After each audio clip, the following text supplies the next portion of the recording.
outstanding production.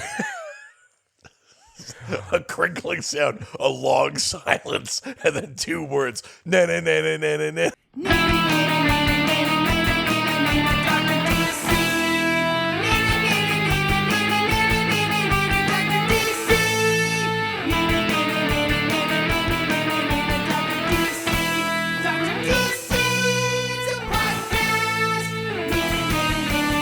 Welcome, residents, to Dr. DC's podcast. What the fuck is with the weird possessive thing? I don't know. It happens every once in a while.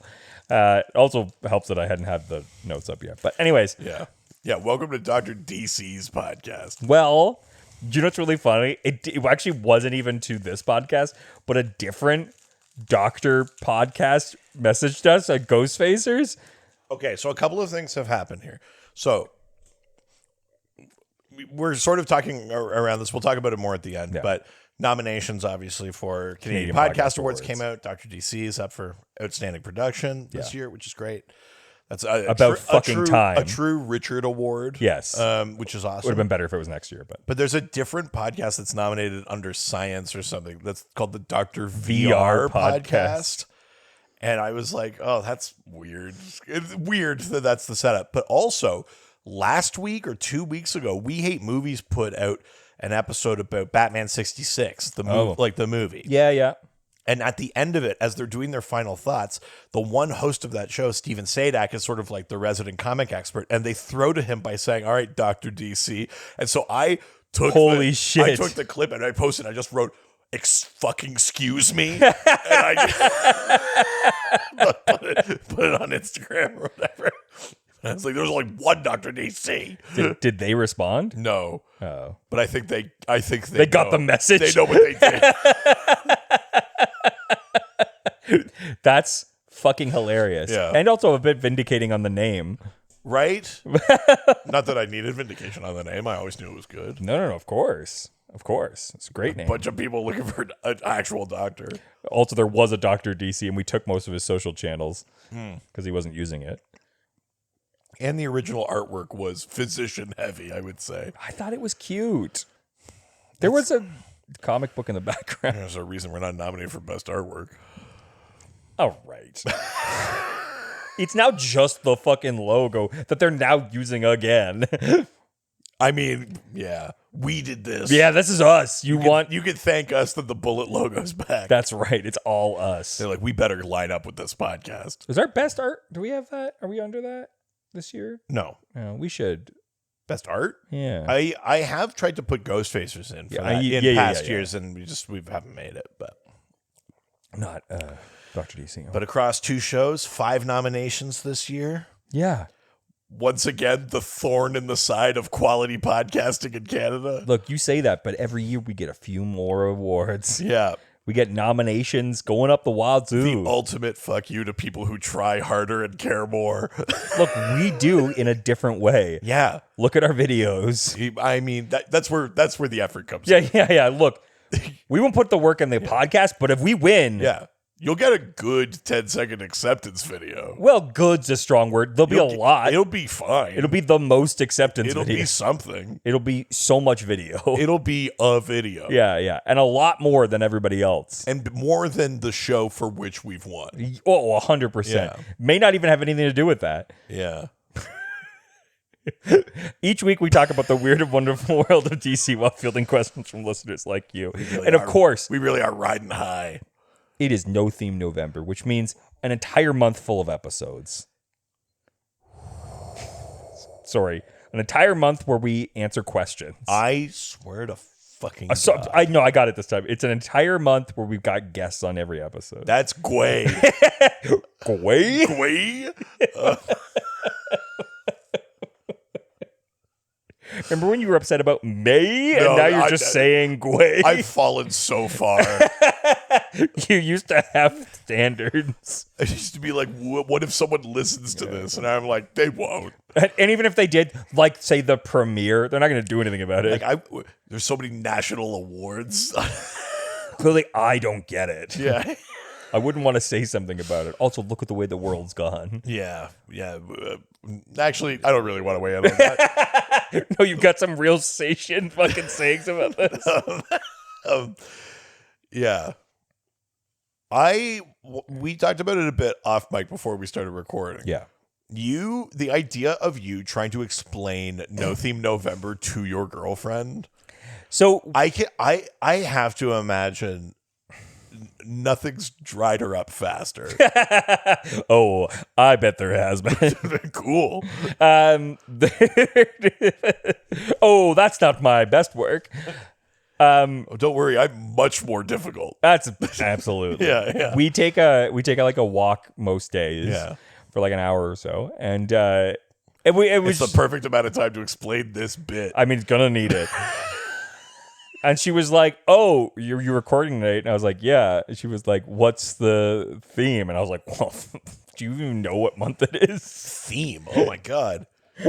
In November? I was like, there's no theme. It's No Theme November." And she was like, "What?" And she was like, "So you guys just like answered personal questions?" I was like, No. Like we're still doing. It's about the show. It's still comic book questions." And she was like, about what ones? And I was like, "No, it's not a. It's There's about no theme. There's no theme." So she's like, "So it's about anything?" And I was like, "No." I was like, "No." I was like, and she was just like, "So there's just like regular episodes?" I'm like, "No, that's January. That's Epuary. That's February." And she was like, "So what's the difference?" I was like, "It's such a big difference." And then I started realizing I was You were doing the bit. There's such a big difference. One is just the regular episodes, and she was like, "Then why have a theme for it?" I'm like, "Well, if you don't understand that, then what are we even doing here?" Did you tell her about Quarch? I did. She was like, "So is you guys just like just like talking about comics?" I'm like, no, we're still answering questions. And she was like, "So it's a month full of just like random questions?" I was like, "Well, no, that's Quarch." It does feel like a Who's on First kind of.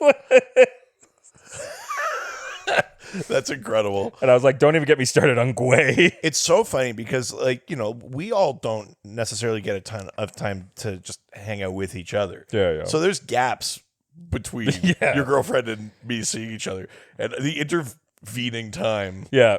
She knows more and more about it. And just like, what is this? Like, I expect the next time I see her, she's just gonna be like, "Who are you? Yeah, what? Why are you the way you are? Why are you a bad influence on my boyfriend?" And I'll be like, honestly, if you were here 7 years ago, that's not what you would be saying.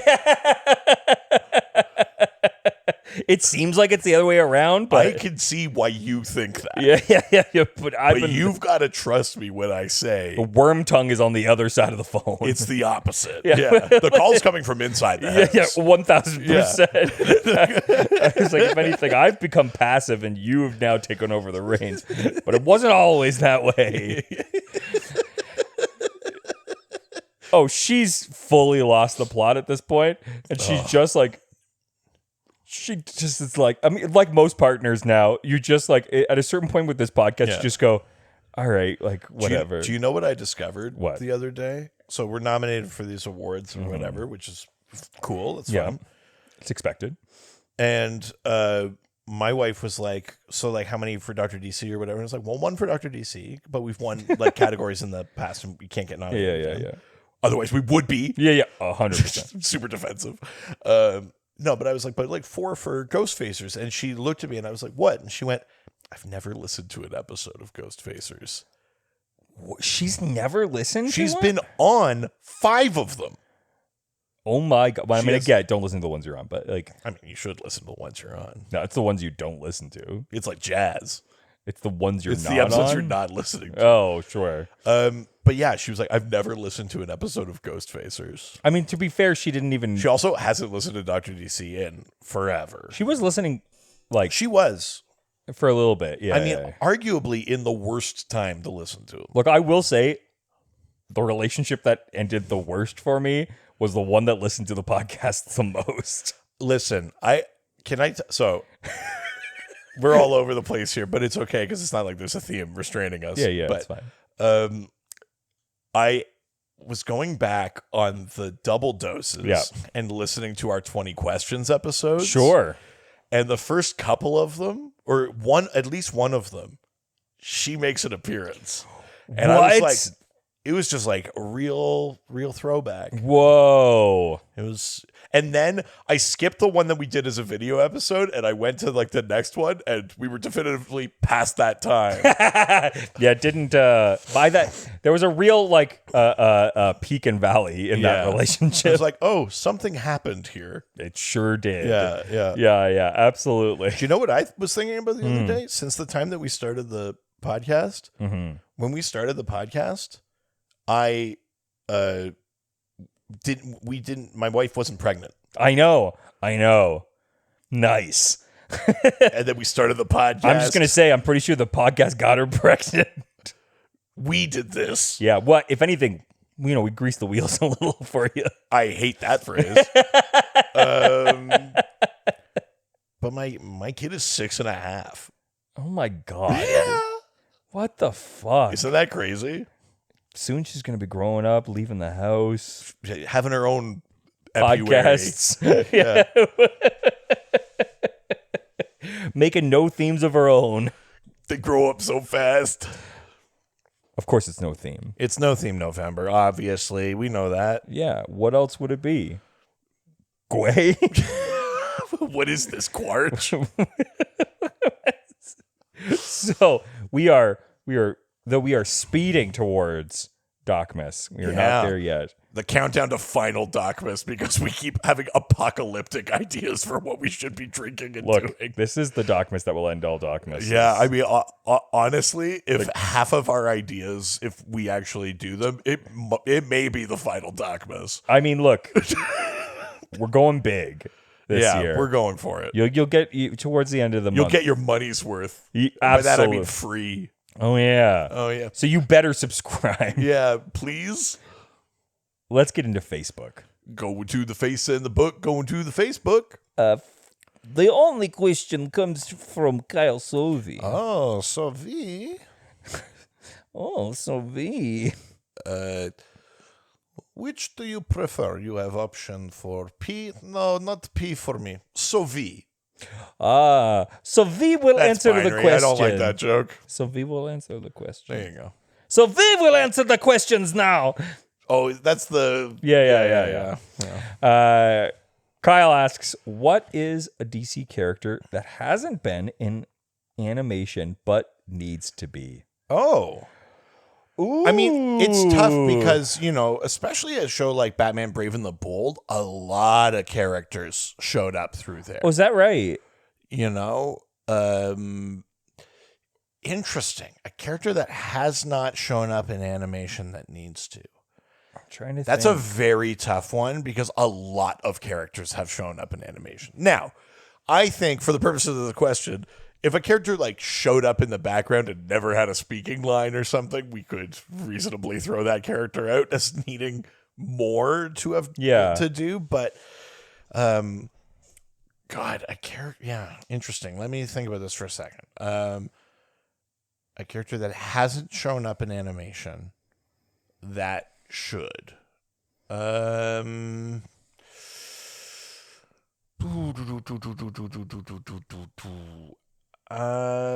Jesus, that's actually like really tough. Yeah, I know. I'm still.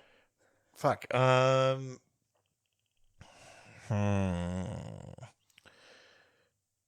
you know who? Well, sorry, no. She's shown up in an animated movie. Shit. I was gonna say Katana doesn't show up much, but she was in Beware the Batman, and she was in that Soul of the Dragon animated movie. You know who probably hasn't? Who? Somebody that you actually like to bring up a lot. Aztec. Aztec appears in Justice League Unlimited a couple of times. Maybe has one line of dialogue, but you're right, not a ton. Yeah. I think that's a good one. Global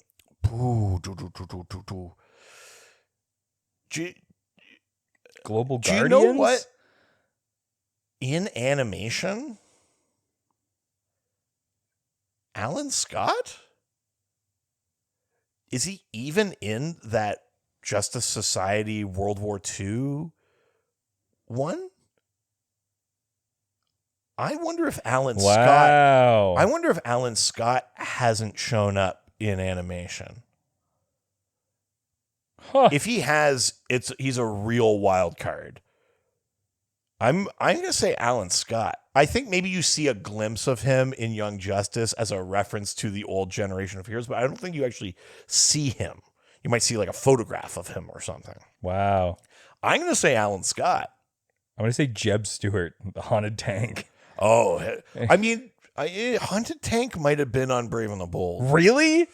He might have. Wow. Truly, that show goes through so many fucking weird things. I wouldn't have put it past Brave and the Bold if they did Haunted Tank. They did Space Cabbie. They did like all sorts of weird shit. Bloodwind? Ooh, Bloodwind might not have. Yeah. No, you're right. That's probably a good one. Fate, like Jared Stevens' Fate, probably has. Like, Sure. there's yeah, some yeah, characters yeah. you could probably so go like with. the versions of characters too, right? Azrael? Have we gotten Azrael? Have any of the new Guardians?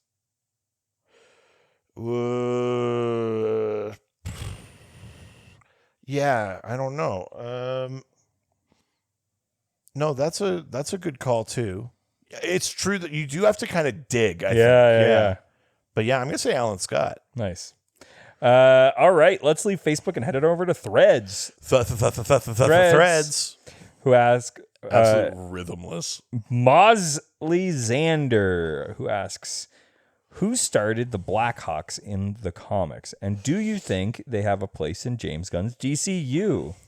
So we've talked about the Blackhawks before. They're like the World War II like ace fighter pilot team. They've got their own island. They're almost like a private military force. They were one of the big ones before like Soups started coming, right? Well, Soups I think existed already, but they were a big comic and like a team that was known. That's the one where like for 20 years or something, Spielberg had sort of circled the drain. That's on right. maybe developing it, because there are these interesting elements to the Blackhawks that elevate them a little bit. Like, yeah, they were basically just fighter pilots. They didn't have superpowers and stuff, but they would fight the Germans when they had like the war wheel. There'd be this like insane technology thing, or their dinosaur island, and you go on an adventure. Like, they had crazier adventures. Sure. There's space for them in the topography of a superhero universe. I'm so glad Steven Spielberg didn't make it. Yeah, I don't know that that's the right fit. Yes. You know, I would want to be honest, I'd want someone like Guillermo del Toro Yes. to make it. Sure. You know, the kind of like the period aesthetic. I'm thinking of like even like the opening of Hellboy or something. Yeah. But and even just that idea of Hellboy where it's like, here is the war and then here's a weird part of it. Now in Hellboy, that's the occult and like the sort of like Lovecraftian monster sort of thing. But in the Blackhawks, it could be Dinosaur Island. You could even like make them deal with Scartaris or something. Like, you could tie different things together with them, because I do think the Blackhawks have a sort of thing like that. But yeah, the war wheel would be awesome. Like, that would be some cool shit to see. So I think they are exactly the type of thing that James Gunn could latch onto. Totally. They feel right that way, if not for their own project, as like a thing that shows up. Yes. I could absolutely see that happening in the Gunn DCU. I feel like he could grab some of the weird parts of them too and tie those in and make it feel natural. I hate how you phrased that. Why? Grab some of the weird parts and make it feel natural. Yeah. Widows. I don't love it.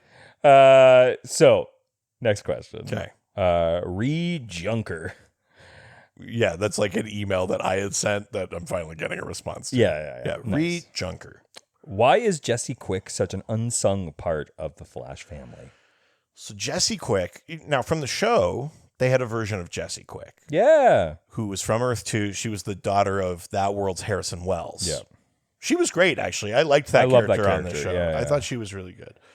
In the comics, Jessie Quick is a more complicated character. She is the daughter of Golden Age heroes Johnny Quick, who was a speedster. He's the one that would yell a mathematical formula to make him go fast. Oh. It was before the Speed Force was a thing, and they eventually tie it back that he's like saying part of the equation of the Speed Force. Is this like a fucking like anti-life equation type situation? In that math does a thing? Yeah. Yeah. Okay.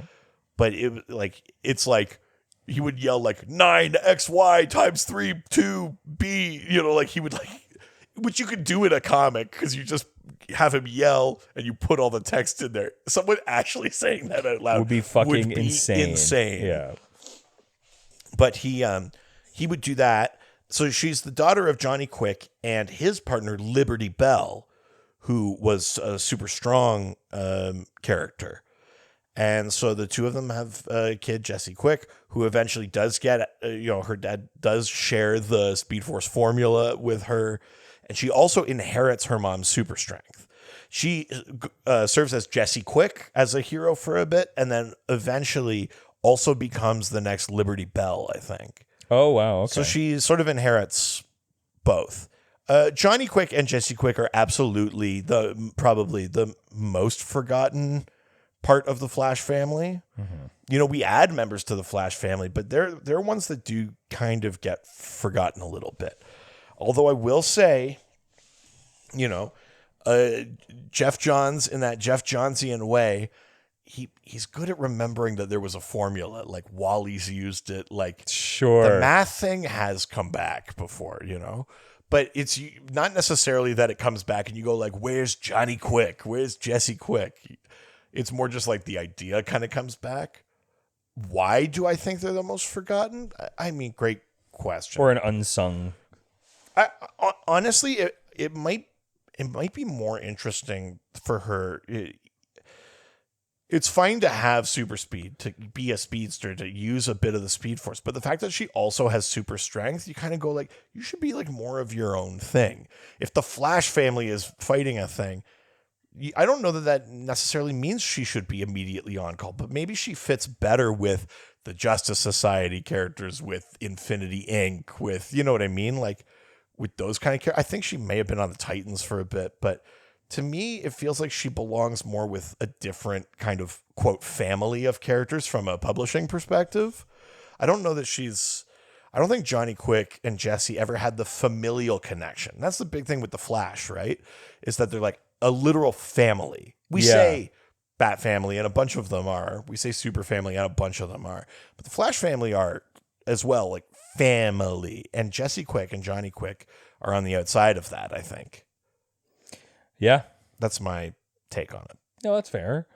All right. With that, let's go to the next question, which means we're leaving Threads and heading on over to Instagram. Now we're going to Instagram. Take some questions and answer them. First question comes from, oh my God, the real Josh Gill. Wow, you would do that to Josh Gill? Well, no, I just want to test how good the production can be. If we're going to win this award, I want to earn it. If we're going to win this award. Yeah, no, yeah. It'll be how much we do to fix it. Listen, we've heard my solo episodes. We know how good they Yeah, the fact that this is not done on a tin can already improves it. Listen. It's okay. Let's just put it through a Zoom and we'll record it on a phone with the speaker going into the microphone on the computer. Yeah. It'll be great. It's good. Never leveled a fucking level in his dating I life. level it. Sure. I put it through Levelator. Oh my God. Oh, who is he? I just don't do anything else. Noise reduction, I think not. No, sir. Josh asks, which villain would you have liked to see Tim's Batman Beyond fight against? Which hero to partner with? So Batman Beyond obviously is like was the animated show, and on the show Batman Beyond was Terry McGinnis. Yes. And then in that New 52 Futures End event, where they canonically for the first time introduced Batman Beyond to the main continuity. Yeah. Terry comes back in time. He undershoots So he's 5 years too late for his mission. And at the end of that series, he dies.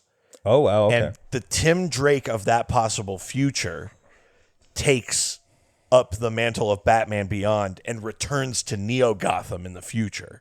Fuck yeah. So a possible future 5 years ahead, Tim Drake goes 30 more years ahead to replace Terry as Batman Beyond in a new future. Wow. What villains would you want him to see? Let's open that up because I don't 100% remember which ones were specific Tim Batman Beyond villains. Yeah, that's too much. So let's just say what villains, in the sense of like what contemporary Batman villains would you want to see Batman Beyond fight a version of?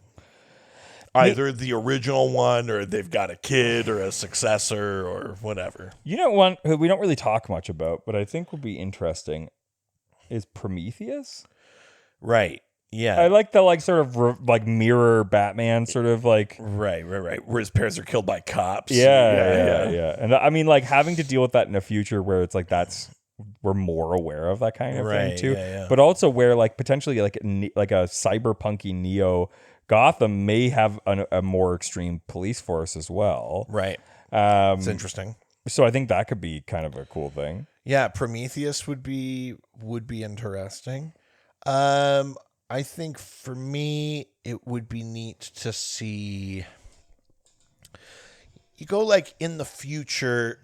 I mean, Batman Beyond the show dealt with this a couple of times where it's like the in the sort of Demolition Man way where it's like actually something old is like a thing we don't know how to deal with. Oh, I like that. They did it with like Return of the Joker. Sure. They did it with like they tackled that a couple of times. I think it would be neat to take something that feels easy and make it scary because it's sort of irrelevant to future stuff. So something like Firefly. Sure. An arsonist, but in a future where who knows what the chemical advances are. He's, like, does your advanced circuitry suit, can it take more fire? Like technically it probably can, but like it's still ultimately technology, the heat would make it fail or something. You'd have to like rely on Batman's skills as opposed to like the gadgeties. Yeah. I don't know if that's necessarily the best version, but I like the idea of like something old is actually harder to deal with because we thought we were done with that. We don't even consider it anymore, Oh, that's interesting. Yeah, I wonder like who else could be like Deathstroke or something like that. Like something to that effect. Something like low tech. Yeah. No. I think no. That because some Batman Beyond villains like Shriek or the like the Joker's gang or whatever. They've all got like tech and gadgets and stuff. It'd be neat to just like strip that away. It would be interesting, and it would be a bit like it could be a bit cringy, but like a Mirror Master. Right. Could be interesting because it's like with all the reflective surfaces of like computer screens and all this kind of like digital things, like everything looks reflective in a Neo like Gotham. Yeah, that's neat. That it's like everything is a reflective surface. Yeah. Or if the Riddler became like an AI consciousness or something. Like Edward Nygma like uploaded his my brain is too good to die. And yes, he, like and they beat him some sort of like AI singularity or something. But they beat him by asking him any R's in strawberry. Yeah, damn it! Have you seen that one where someone is like, I asked AI to do a picture of Jesus flipping over the tables in the temple. Yeah, but it's Jesus flipping over a table. That's fucking awesome. Really funny. Yeah, that's how they'd beat him.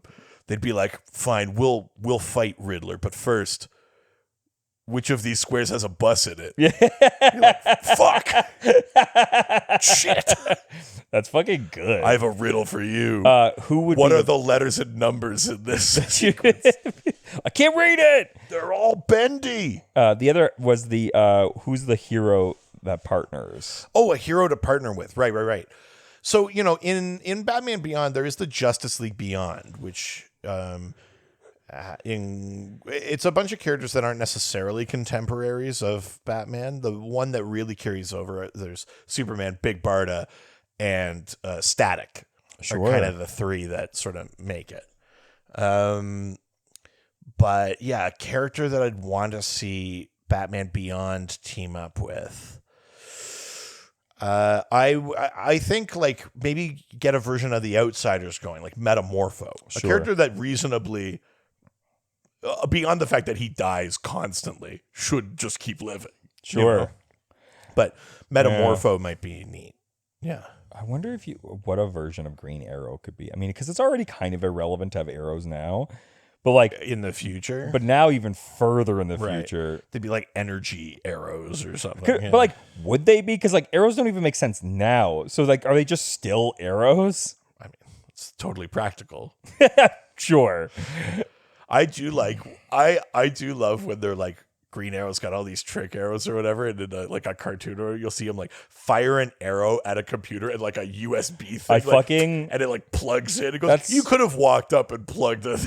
Like, no, I've got to shoot it. That's got some real fucking like put the phone book into the car situation. I love that shit so much. Yes, it's so unnecessary. It's the best. Yes, a Green Arrow would be neat. Yeah. All right, let's go to the next question from Nick Hippo 13, who asks, in James Gunn's new DCU, which Flash would you prefer as the main Flash barrier, Wally? I mean, you sort of played your cards. Was it your last episode or a couple weeks ago? Yeah. Where your hot take was, you don't really care about Wally. You would get rid of Wally. So is your feeling for the James Gunn thing is like, yeah, Barry should be the Flash? No. Okay.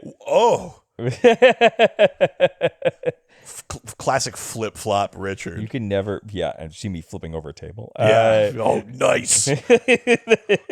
No, the only reason why is we've had so much Barry on TV that I'm like, in movies and stuff like that. I'm like, let's see what a James Gunn Wally could be. I agree with that. And also, like the direction they're going with that Lanterns show is to have an older Hal.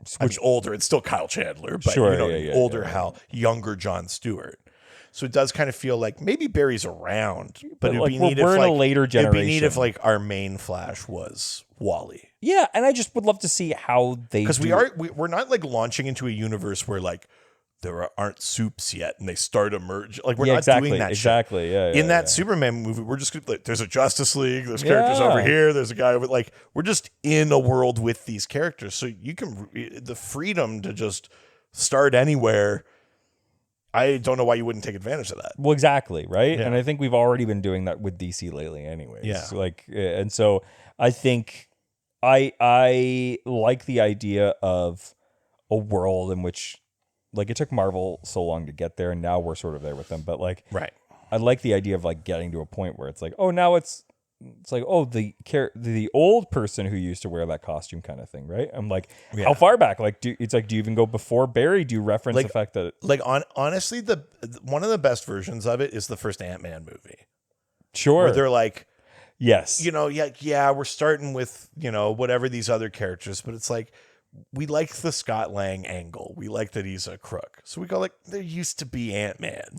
Yeah, exactly. And that's such a good way. Like, yeah, Superman's there. There's a young Batman. Theoretically, Barry should be among them, but he could still be, and Wally's just you know what I mean? Like, we've been doing our own thing for years or whatever. And here's Wally, he's the Flash, and I'm Barry. I'll see you later. Exactly. I think you could totally do that. So I agree. I would just want Wally just for diversity's sake, in terms of we've had Barry on TV, 2 TV shows now. Yes. And then in the movies. Yeah, it would be nice to just see something different. Yeah. I agree. All right. Next question comes from Fruit Snud3cc. Who asks? Sorry, say it again. Fruit Snud3cc. Like fruit. Well, that's not an A. I was gonna say fruit snack. Well, it's SN3cc. Well, that's what I mean. If it was an A, I'd be like, oh, snack. Yes, but a thick one. Snack, fruit snack. I guess. I'm on season 3 of my first watch of Smallville. Somebody say I mean, that's what they should be saying on From. Somebody say. Yeah, I want the Pixies Me. cover of Remy Zero's Somebody Save Me. That was also another reason why they're saying it's like Pixies, because it's a Pixies. I agree, I think. Yeah. But I still have questions. And I just heard he never wears the suit. That's not true.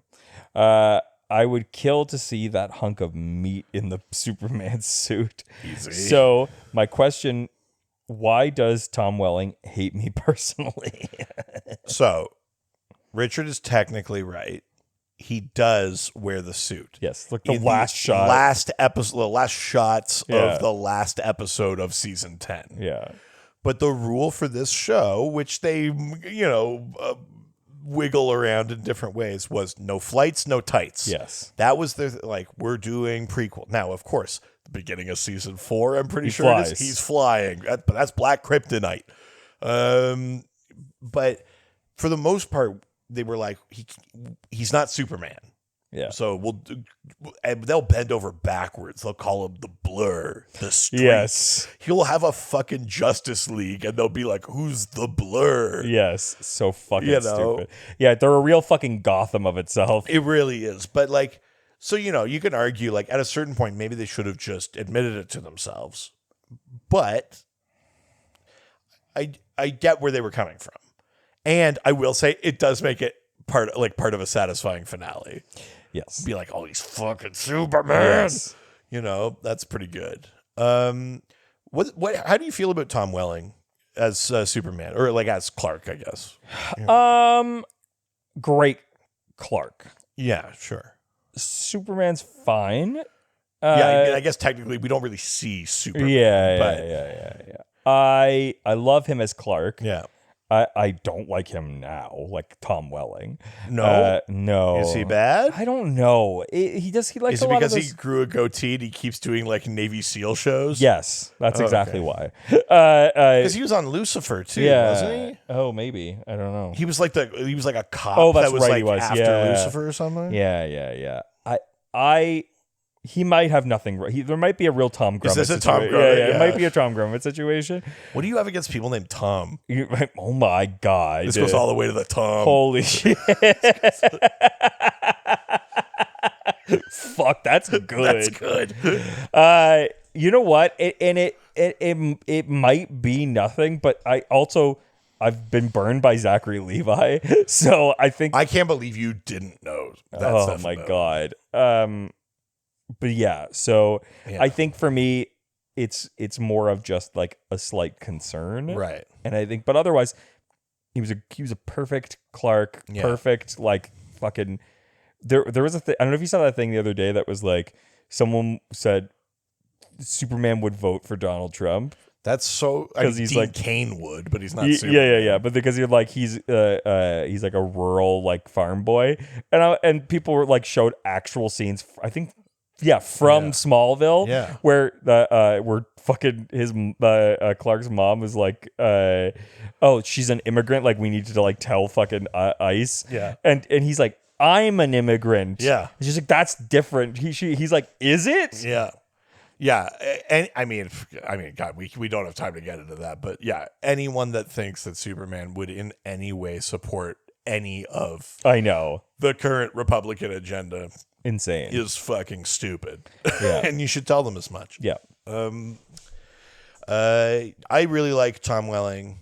I think he's really good on that show. It Yeah. would have been neat. I agree kind of with the premise of the question. It would have been neat to see a little bit more of him as Superman, but I get why they didn't. Yeah. But it would have been kind of cool.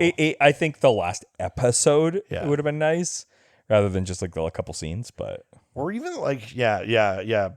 I don't know a good way to do it. That maybe it might have ruined it to have done it, but it just would have been nice, I think. for sure.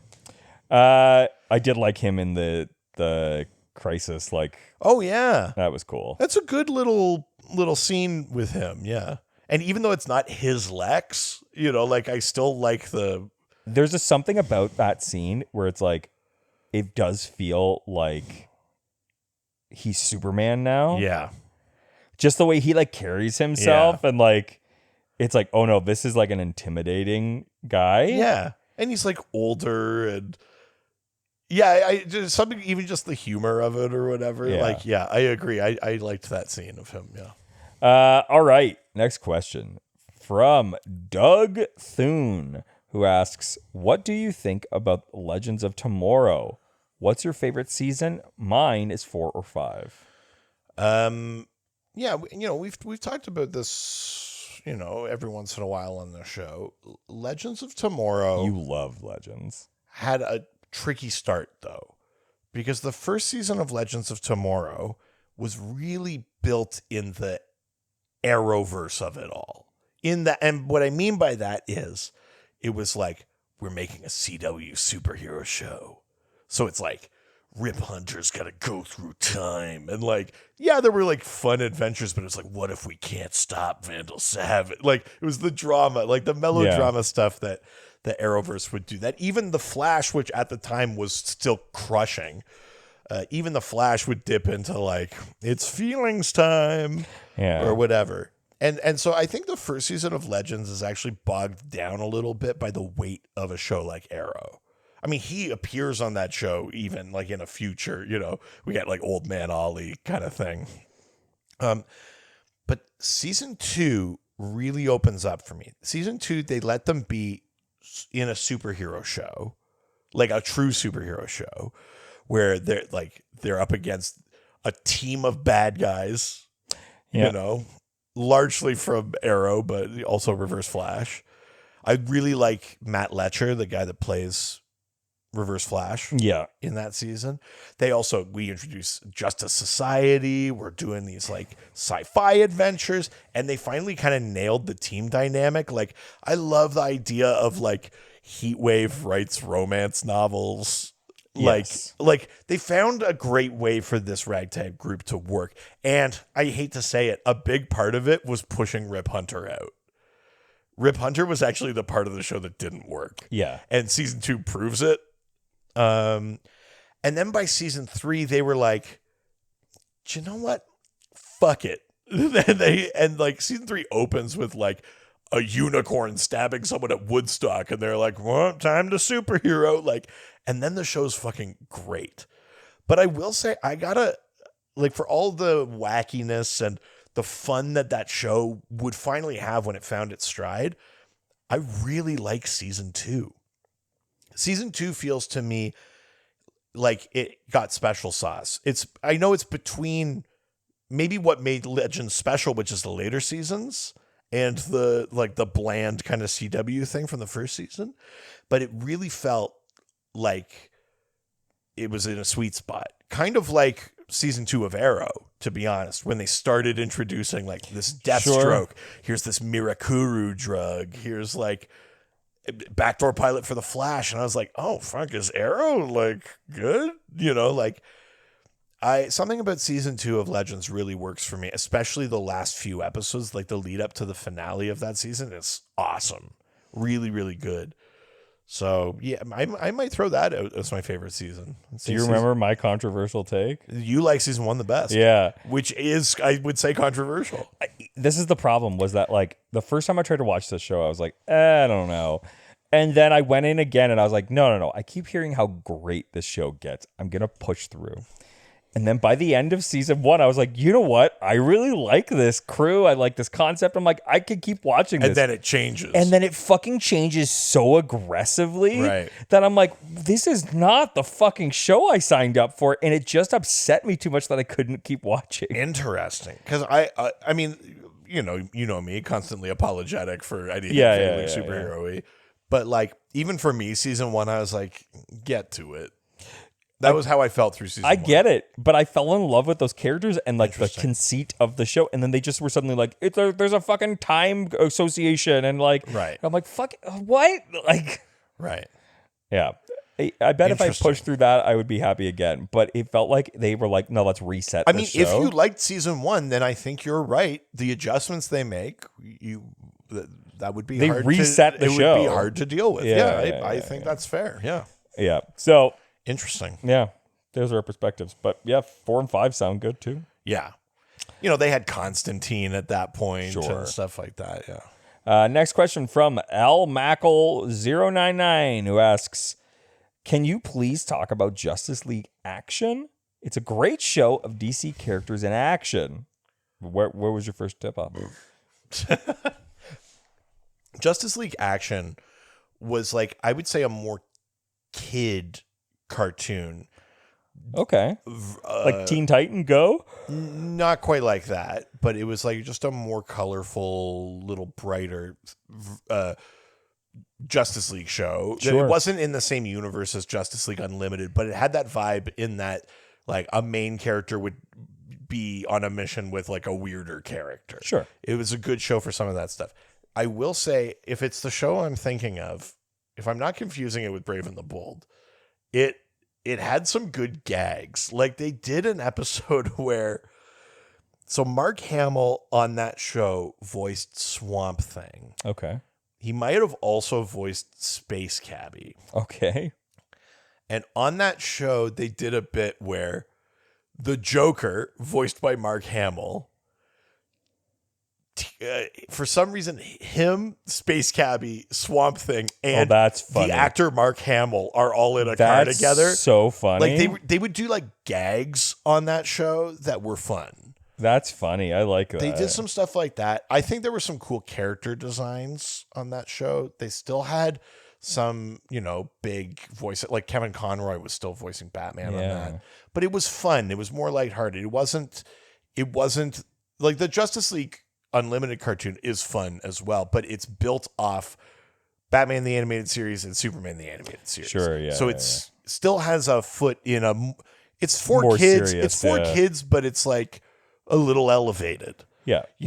Justice League Action was more explicitly like for kids. Yeah, technically, Batman was like the Animated Series It was like is for kids. someone, Plastic Man took Batman's lunch. Sure, like they would do like shit like that I or like whatever. that. That's fun. So it's cute. It's fun. I liked it. I'll be honest, I have not seen a ton of it, but the bits that I've seen are pretty good. That sounds fun. I like that.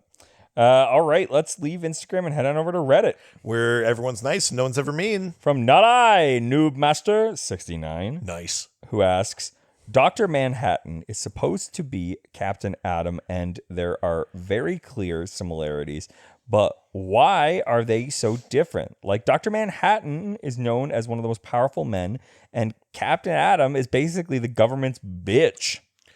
Jerk. Yeah. Just to clarify a little bit, like Dr. Manhattan is not meant to be Captain Atom. What Dr. Manhattan is, obviously, is he's a take on Captain Atom. But if you imagine that Moore and Gibbons were allowed to use those Charlton action characters, that would have been them doing a take on Captain Atom. Sure. Surely, even their being allowed to use Captain Atom, their Captain Atom would be closer to Dr. Manhattan than the previous Captain Atom comics. Sure, yeah, so probably. It was always going to be a reinvention in a way. And part of that is exploring the idea of the character more deeply. That idea of the, like, what happens if you are living energy kind of thing, like, how do you stay grounded? Do you lose touch with humanity? Like, I mean, a lot of Watchmen is about losing touch with humanity in various ways, either by intellect or by perspective or by like violence, or like a lot of characters lose touch with their humanity in that book. Mm-hmm. And they would have explored that no matter what. So it's not like the choices were comic faithful Captain Atom or what the fuck, Dr. Manhattan. Now, to your point, theoretically, Captain Atom should be that way too. Now, the Earth 4 Captain Atom, Captain Alan Atom, who is now, that's the one you've read, the Pax Americana. Oh, yeah. That's the one where now we've taken the Charlton universe and now it is a reference to Watchmen in the way that Watchmen was a reference to it. Insane. That Captain Atom's extremely powerful. Yeah. He's actually like in a sort of drug-induced haze to limit his powers.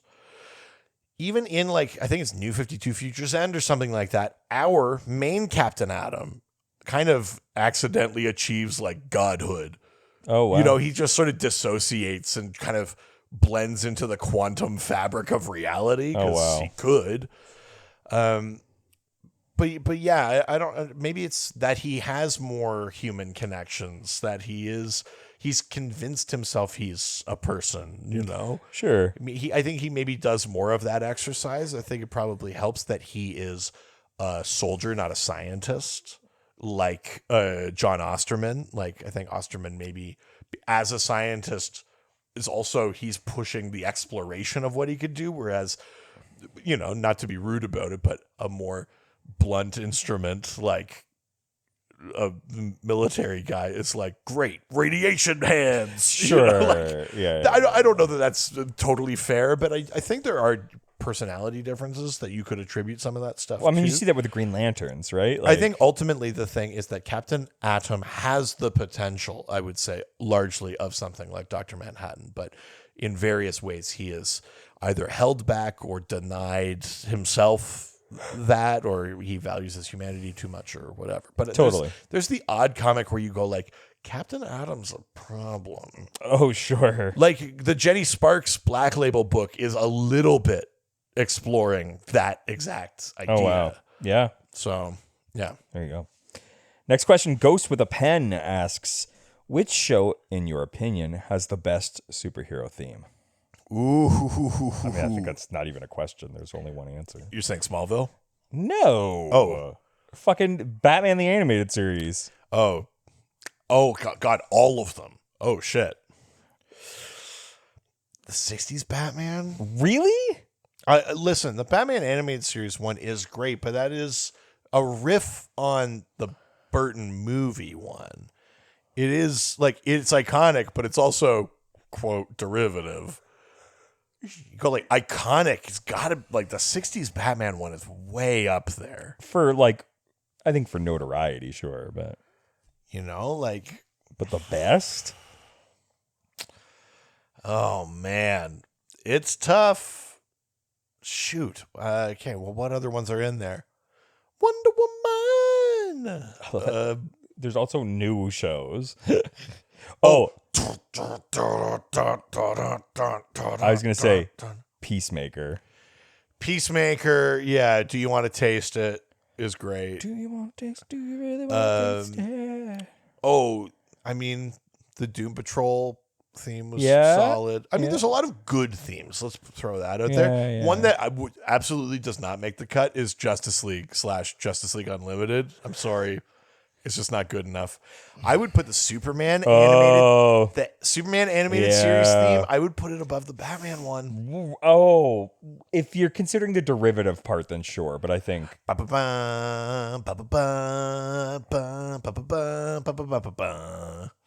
good. a really good one. Yeah, it's good. Fuck, that's super. I might say Superman animated series. Wow. I might go with that one. Well, there you go. You're saying Batman? Yeah, Well, there you go. I stick to my guns.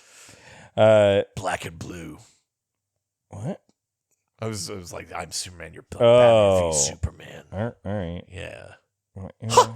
You're gonna fight him. Ha! That was me doing Jesse Eisenberg. Oh, I thought you. So you're gonna fight him. All right. 3, 2. No. Fucking. Here's your doomsday.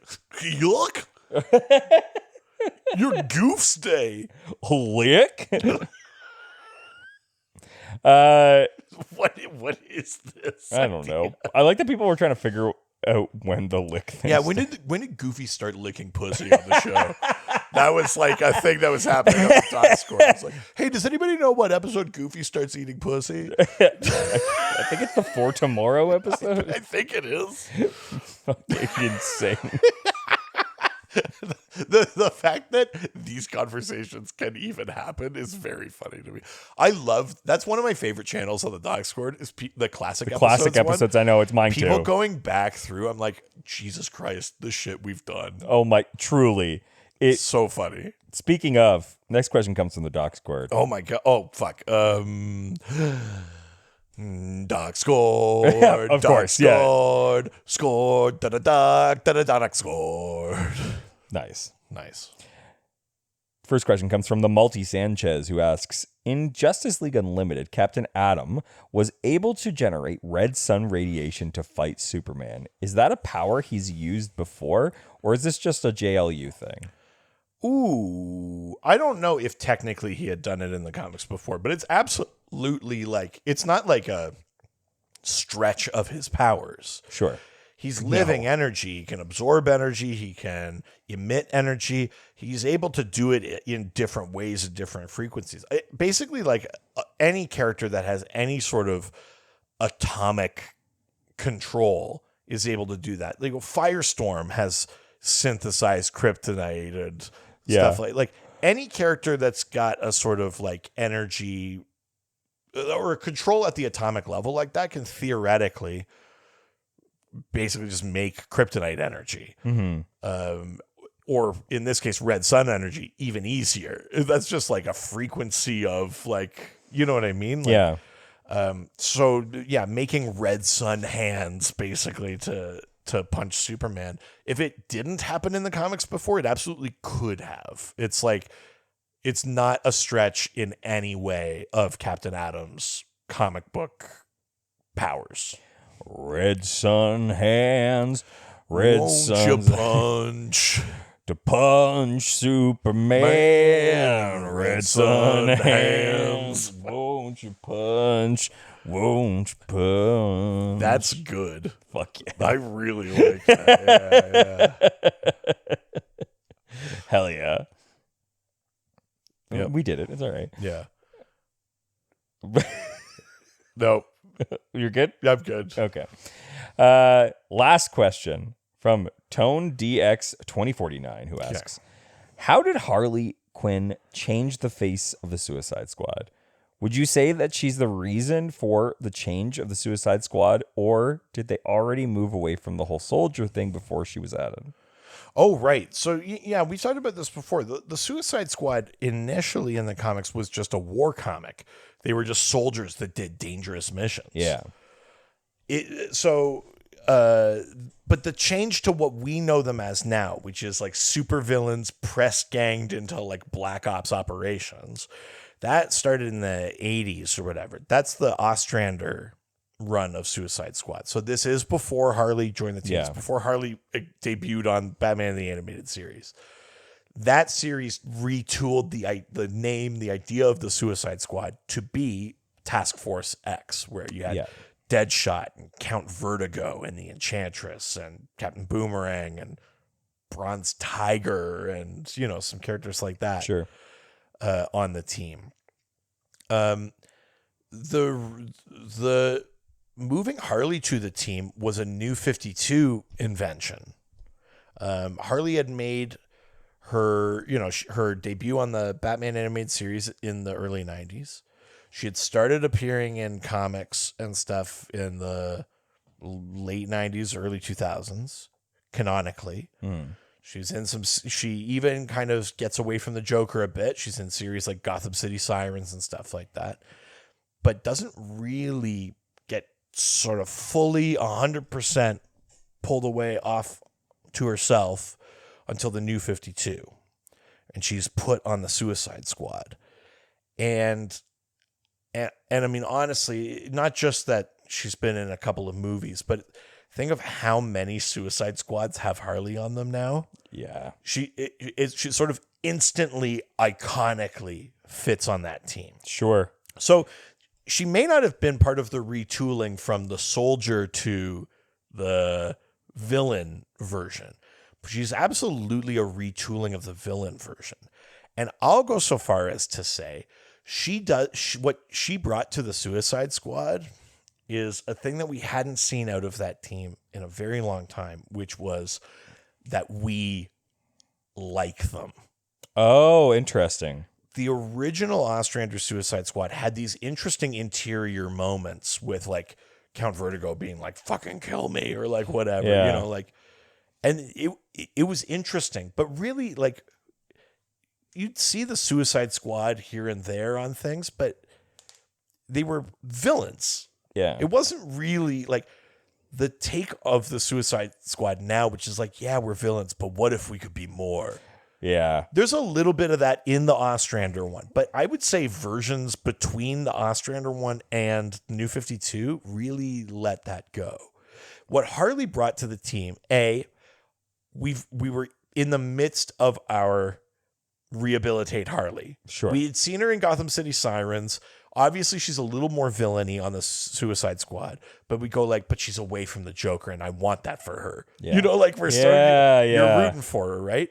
And I think she was a good character for that team because she could bring a balance of the mayhem that would mean like the mission's going to go sideways, you know, like that's shit you want on a Suicide Squad book, but also you want to start rooting for the characters. And she's a good character for that, A, because we do that with her, and B, because as a therapist as well, she can become a conduit for like, what's your problem, Deadshot? Sure, like, you know, you can start like working things through her too. I think part of the reason why she has become such an anchor of that team, even though she's a real late addition, like 20 years later, is that you go like, this is the exact kind of character that maybe Ostrander would have wanted. Sure. If she existed, she might have been on that original one. Oh, yeah. You know what I mean? Like, I think she's got that vibe, and that's why she's so perfect for it.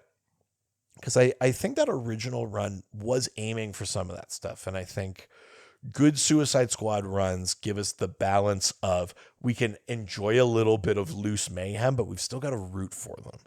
And the thing that the James Gunn Suicide Squad movie nails over the David Ayer one is that you root for them.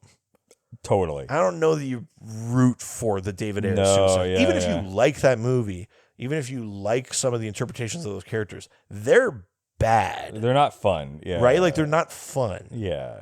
And then the Suicide Squad, you go like, they're bad, but like he could be a good dad.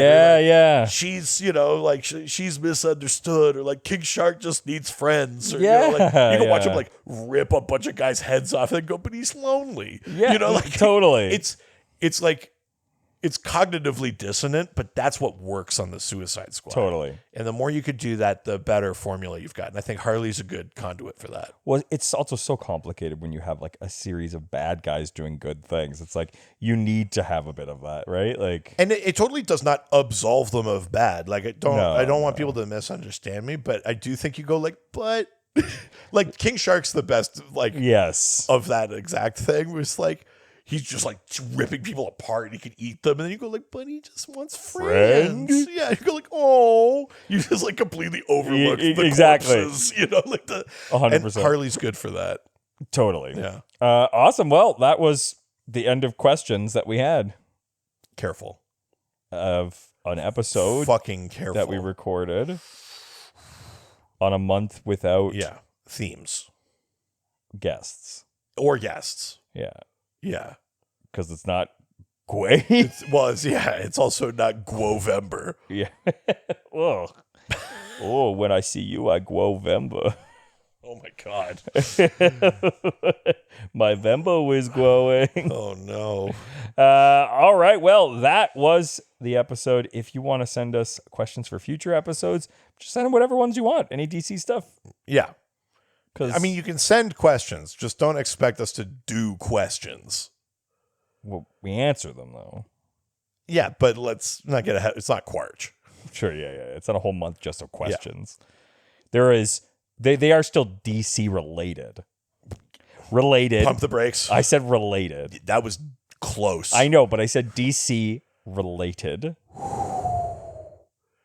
Man. Anything could be in Quarch as long as it's a question. Yeah, of course. Yeah. These are as long as it's in the form of a question. Yeah. It's good for Quarch. Yeah. This is DC related.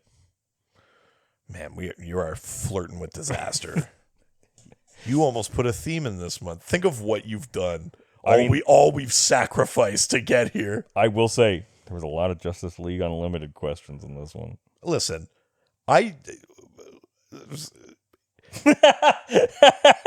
you accusing me of theming this episode? Well, I'm just saying that the questions were all adjacent to, in some way, TV or movies. Seems like it could have been. Are you leveling accusations, baseless accusations? I'm just saying they are. This is a witch hunt.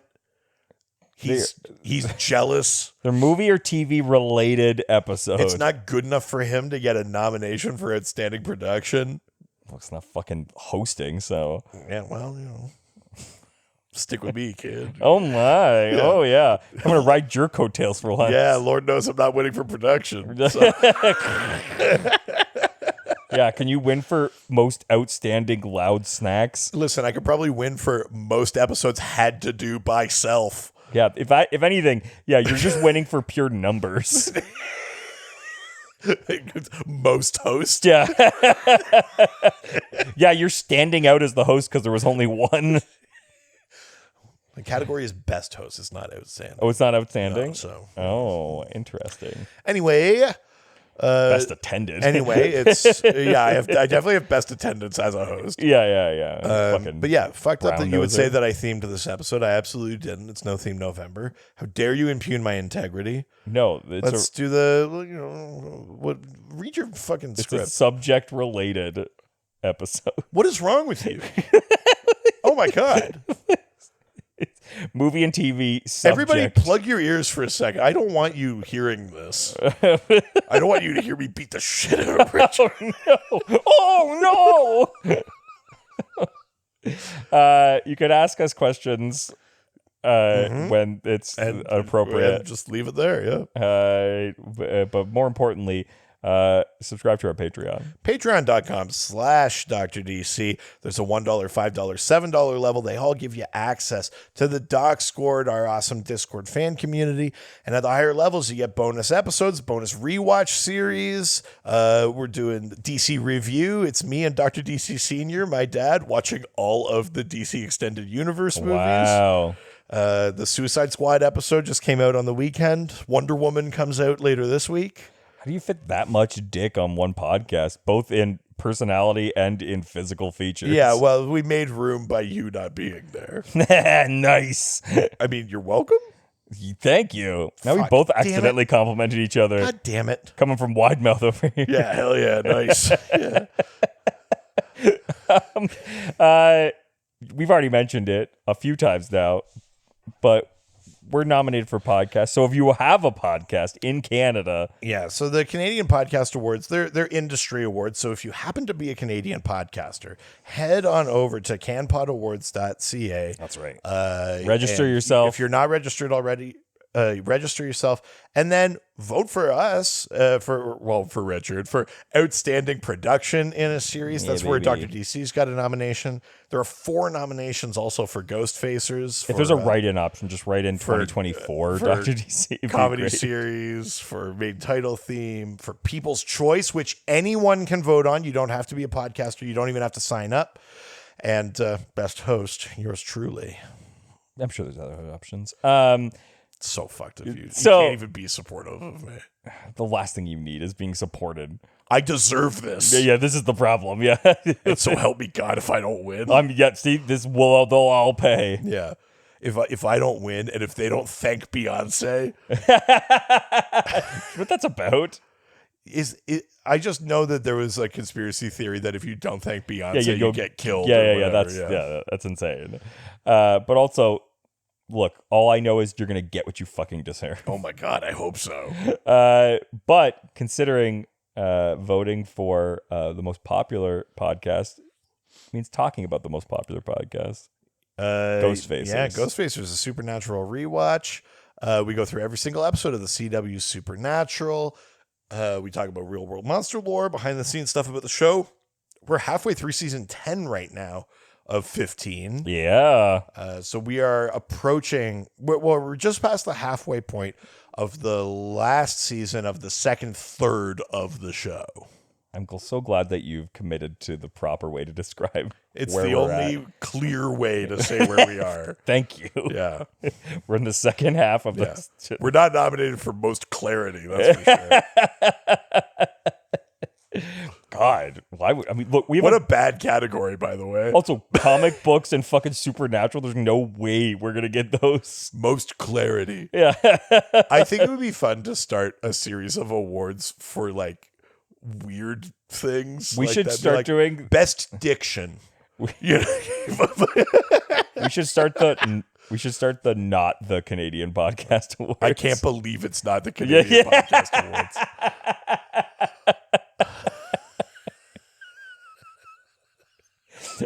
You want to hear a really spiteful thing I did once? Okay. So there was a really popular music festival that started happening in my hometown. Okay. That was the bar that I played at all of the time for like years of my life, basically since I could was old enough to play in a bar. Been playing at this bar. They ended up winning the Canada's most popular the Canada's best live music venue. Sure. As an award, and after they got that award, they ended up doing this like live festival.